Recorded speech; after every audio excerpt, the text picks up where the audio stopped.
Municipality పరిధిలో నేను సత్యనారాయణ కాలనీలో ఉన్నటువంటి బౌద్ధనగర్ కాలనీలో ఉన్నాను. బౌద్ధనగర్ కాలనీ వాసులు ఈ కాలనీకి వస్తే సార్ మాకు నీళ్లు రావడం లేదు, దాదాపు 5 రోజులు అవుతుంది. ఆ ఇచ్చిన వాటర్ కూడా 4-5 బిందెల వరకే ఇస్తున్నాడు, ఎక్కువ వాటర్ వేయడం లేదు. ఇక్కడ స్థానికులు చెప్తున్నాను, ఒకసారి స్థానికులతో మీరే ఒకసారి మాట్లాడే వాళ్ళ మాటలు వినండి అని చెప్పేసి తెలుసా. అంకుల్ మీకు ఎన్ని రోజులకు ఒకసారి వాటర్ వస్తున్నాయి? వచ్చిన వాటర్ కూడా మీకు ఎన్ని బిందెలు వస్తున్నాయి? వచ్చినాడు కొంచెం గంట ఇస్తున్నాడు, గంట ఎక్కువ ఇస్తలేడు. ఆ గంట కూడా ఫుల్ వస్తాయి, ఫుల్ వస్తే లేకపోతే తక్కువ వస్తాయి. అది ఇవాడికి 5 రోజులు రాక ఇక మన ఇవాళ వచ్చాడు నీకు ఇంకా రాలే.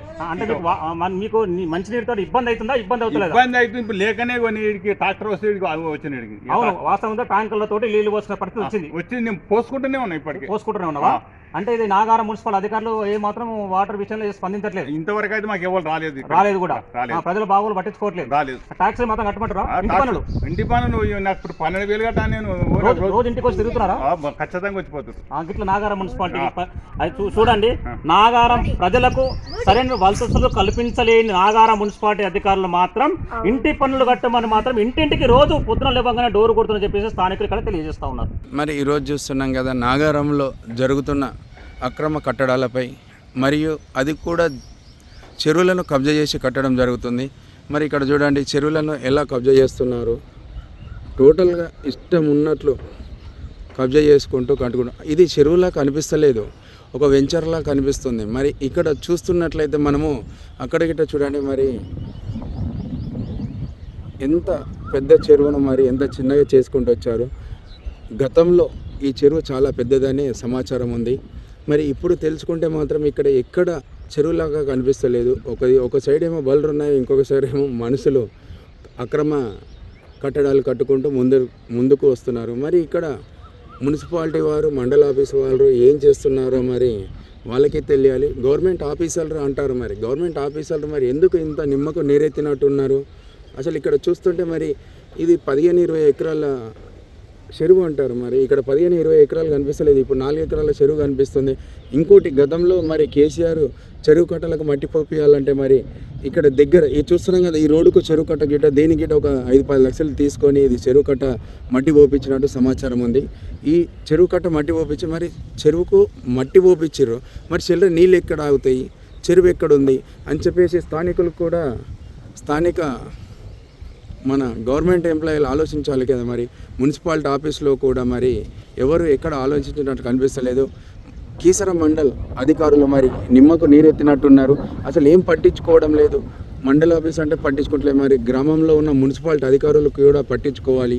అలా కూడా పట్టించుకోవాలని ఏదో నామకే వస్తే ఎవరైనా కంప్లైంట్ ఇస్తే మాత్రం ఇలా వచ్చి చూసేసి అలా వెళ్ళిపోతుంటారు. మరి ఇక్కడ చూస్తున్నట్లయితే ఈ చెరువు కూడా అతి త్వరలో మొత్తం కబ్జాకు గురవుతుంది అన్నట్టు కనిపిస్తుంది. మరి ఇలా చూసుకుంటూ వదిలేసుకుంటూ వెళ్తే మరి ముందు జనరేషన్ వాళ్ళకు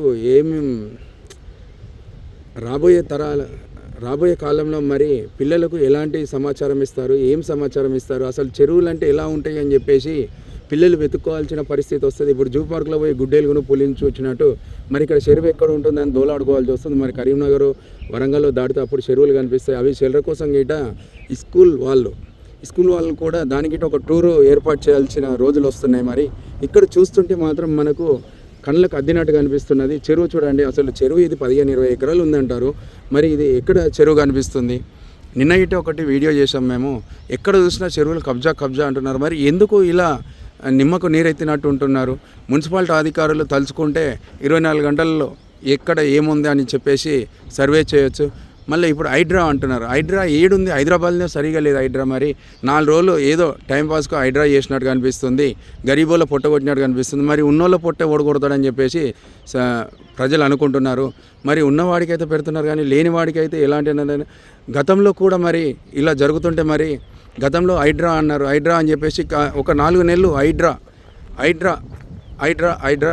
ఎక్కడ చూడు హైడ్రా డప్పు మోయించారు. ఆ హైడ్రా మరి ఎక్కడి వరకు వచ్చింది, ఏమి సంగతి అని తెలుసుకుంటే సమాచారం ఎక్కడేసిన గొంగడి అక్కడనే ఉంది. మరి హైడ్రా వల్ల ఏం సమాచారం లేదు. మరి హైడ్రా వల్ల వచ్చిన ఏం లాభం వచ్చింది? హైడ్రా వల్ల ఒక్కరికి కూడా లాభం లేదు. మరి అలాంటి సమయంలో మరి హైడ్రా ఎందుకు పెట్టారు అంటే ఓటు కోసమే అని చెప్పేసి హైడ్రా అర్థమవుతుంది. మరి ఆ సందర్భంలో ఉన్న ఎక్కడైతే హైడ్రా పెడుతున్నారో మరి అక్కడ వాళ్ళకు ఏమన్నా తొత్తుగా మారి హైడ్రా చేస్తున్నారా? మరి ఇలాంటి ఏరియాలో మరి హైడ్రా ఎందుకు పనిచేస్తలేదు?